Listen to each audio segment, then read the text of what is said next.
Good morning, सुप्रभात। आज हम पढ़ेंगे बड़े भाई साहब कहानी। इस कहानी के रचयिता हैं मुंशी प्रेमचंद। आइए हम लेखक का परिचय प्राप्त करते हैं। कथा साहित्य में उपन्यास सम्राट मुंशी प्रेमचंद का नाम विख्यात हैं। वे कथा साहित्य में सिद्धहस्त लेखक थे। उन्होंने 300 से अधिक कहानियाँ लिखी जो मानसरोवर के भाग 1 से 8 में संग्रहित हैं।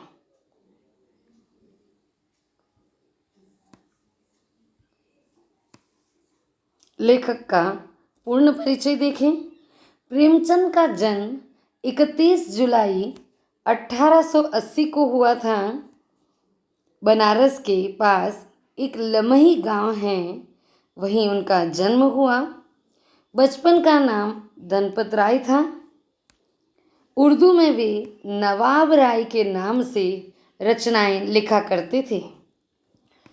प्रेमचंद जी एक शिक्षक थे, साथ ही साथ लेखक और संपादक भी थे।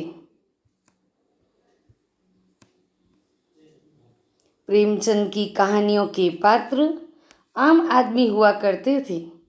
उन्होंने अपनी कहानियों में आम आदमी को स्थान दिया, चाहे वह गोदान नामक उपन्यास हो और उस उपन्यास का जो मुख्य पात्र हैं वह है होरी, जो सामान्य किसान था। इसी प्रकार गबन नामक उपन्यास का रमाकांत, जो गबन का नायक हैं, वह भी मध्यम वर्गीय परिवार से आता है। इसी प्रकार उन्होंने कफन कहानी में मध्यम वर्गीय परिवार की, मध्यम नहीं कहें हम, ये कहते हैं निम्न वर्गीय परिवार की पीड़ा को वाणी दी।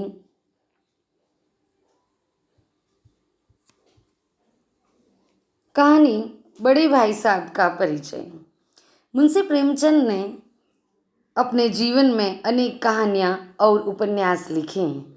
उन्हें कथा साहित्य में उपन्यास सम्राट और कथा सम्राट की उपाधि दी जाती हैं। बड़े भाई साहब कहानी प्रेमचंद की एक प्रसिद्ध कहानी है।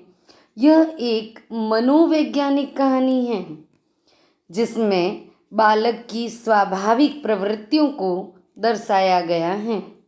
बड़ा भाई अपने छोटे भाई से मात्र कुछ वर्ष ही बड़ा है, परंतु उनके बड़े होने के कर्तव्य बोध कहीं अधिक है और उस कर्तव्य बोध के कारण उनका बचपन कहीं खो जाता है, तिरोहित हो जाता है, जो अनुकूल अवसर पाकर दिखाई देने लगता है।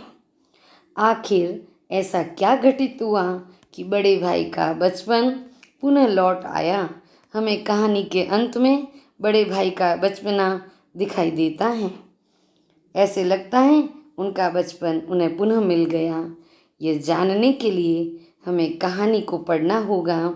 आइए हम कहानी के सारांश को पढ़ते हैं। कहानी का सारांश।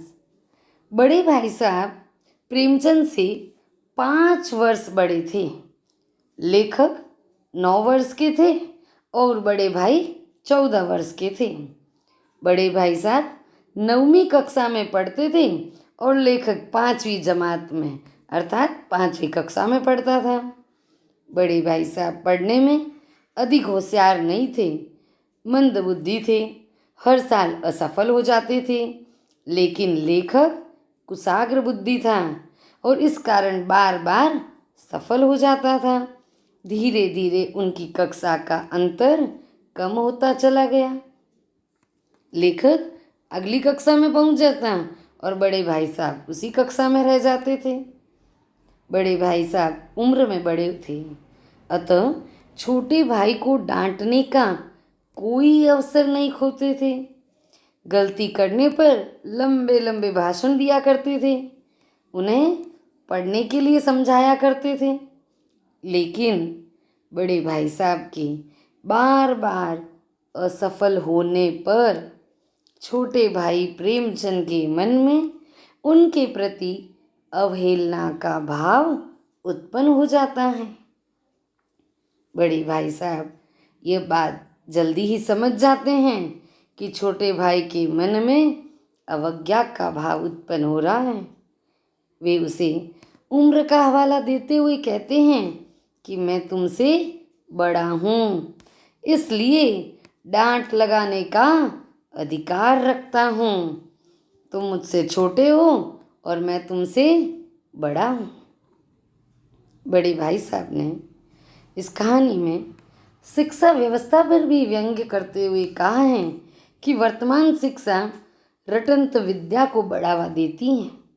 वे दादा और हेडमास्टर साहब की अम्मा का उदाहरण देते हुए यह कहते हैं कि अनुभव आधारित ज्ञान महत्वपूर्ण है, उसे तुम नकार नहीं सकते हो। लेखक उनके सामने नतमस्तक हो जाता है। जो बड़े भाई साहब दादा और हेडमास्टर की अम्मा का उदाहरण देकर समझाते हैं कि पुस्तक के ज्ञान से अधिक अनुभव आधारित ज्ञान महत्वपूर्ण है।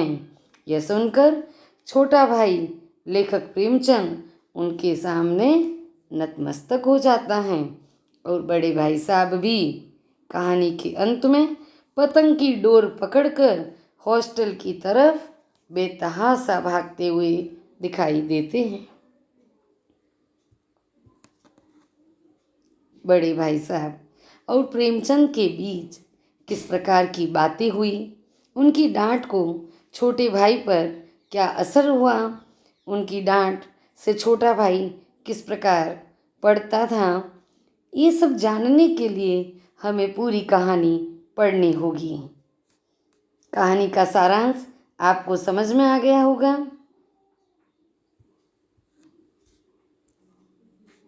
धन्यवाद।